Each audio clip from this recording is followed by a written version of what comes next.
नीतीश कुमार ने लवकुश समीकरण को कुछ समय तक चर्चा में रखा था, परंतु बीच में कभी नीतीश कुमार के बदल दिए जाने की कोई बात नहीं चल रही थी।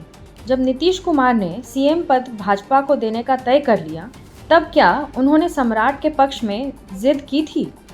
इस तरह के सवाल और इस तरह का अंदाज़ा पहले भी लगाया जा रहा था।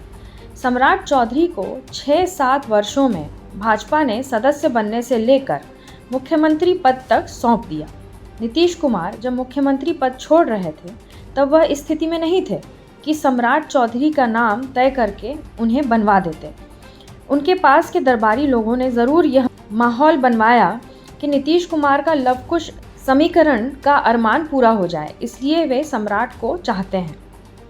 भाजपा नेतृत्व छोटे छोटे समीकरण बनाकर और अवांछित तत्वों को आगे बढ़ाकर काम चला रही है।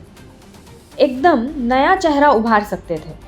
आज भाजपा समर्थकों में बड़ा तबका है जो मानता है कि सम्राट चौधरी इस पद पर फिट व्यक्ति नहीं है, पढ़ाई लिखाई की कोई योग्यता नहीं रखते, एफिडेविट जैसे शब्द का उच्चारण नहीं कर सकते, सर्टिफिकेट शब्द का सही उच्चारण नहीं कर सकते, मंत्री और मुख्यमंत्री पद पर रहते हुए गली गाली और धमकी देने से नहीं बचते।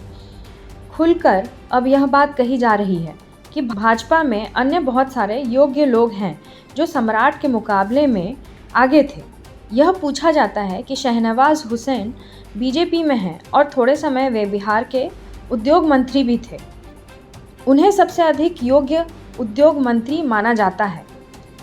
केंद्र में भी शहनवाज हुसैन नागरिक उड्डयन मंत्री रह चुके हैं, परंतु बीच में ही वह सरकार गिर गई और दोबारा फिर शहनवाज हुसैन को याद नहीं किया गया। शहनवाज हुसैन भी सीएम मटेरियल हैं। भारतीय जनता पार्टी में कांग्रेस से आए नितिन मिश्रा के बारे में भी बात होती है, परंतु उनके नेतृत्व में भ्रष्टाचार का क्या होगा, यह भरोसा नहीं बनता है। सुशील मोदी के बाद बिहार बीजेपी में कौन सा योग्य व्यक्ति केंद्र बिंदु बनेगा? निर्विवाद कोई नेता नहीं है। भारतीय जनता पार्टी ने कई लोगों को नेतृत्व देने का मौका दिया। इसी तरह पार्टी का उप मुख्यमंत्री बनाकर और एक समय प्रदेश अध्यक्ष बनाकर सम्राट चौधरी को प्रोजेक्ट किया गया था। देखते रहिए पूरा वीडियो और इस वीडियो विश्लेषण पर अपनी टिप्पणी कमेंट बॉक्स में ज़रूर लिखिए और लाइक कीजिए, शेयर करने का कष्ट कीजिए। अंत तक बने रहिए। मोदी और शाह के द्वारा बिहार के लिए जो कुछ परोसा गया, जैसे लोगों को आगे बढ़ाया गया, वह योग्य नहीं थे। बिहार में भाजपा नेतृत्व की कमजोरी पर समर्थकों के बीच चिंता दिखती रही थी। यह सब केंद्रीय नेतृत्व के दृष्टि दोष की वजह से था। भाजपा में वर्षों से काम करने वाले नेता हैं। दक्षिणपंथी आरएसएस विचारधारा के कैडेट में से वर्षों की ट्रेनिंग रखने वाले ऐसे वर्कर भी हैं जो नेतृत्व में हैं। यदि बिहार विधानसभा के चुनाव नतीजे का इतिहास देखने चलिएगा तो बिहार के कई क्षेत्रों से कांग्रेस के विरोध में जनसंघ उम्मीदवार का नमूना मिल जाएगा। भारतीय जनता पार्टी बिहार के लिए कोई आकस्मिक ढांचा नहीं है, बल्कि जनसंघ के समय से शुरू करके और दोबारा 1980 में बने भारतीय जनता पार्टी के समय से उनके कई सांसद और विधायक जीते या उभरे हैं। लाल कृष्ण आडवाणी, अटल बिहारी वाजपेयी या गोविंदाचार्य जैसे नेताओं ने बिहार के उभर रहे नेतृत्व के पीठ पर हाथ रखा है। इसमें से कोई भी नाम आज चर्चा में नहीं लाया गया। इसी पार्टी में रविशंकर प्रसाद जैसे नेता हैं जो लगातार बाकी पूर्व लोकसभा क्षेत्र से एमपी चुने जाते हैं।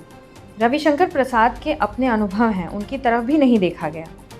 सुशील कुमार मोदी वर्षों तक भाजपा के ऐसे नेता थे जिनका जाना माना इतिहास था। सम्राट चौधरी के मंत्री बनने के बाद भाजपा समर्थकों में बराबर ही यह प्रश्न रहता है कि बिहार में इस पार्टी के खड़े होने में क्या कठिनाई रही होगी।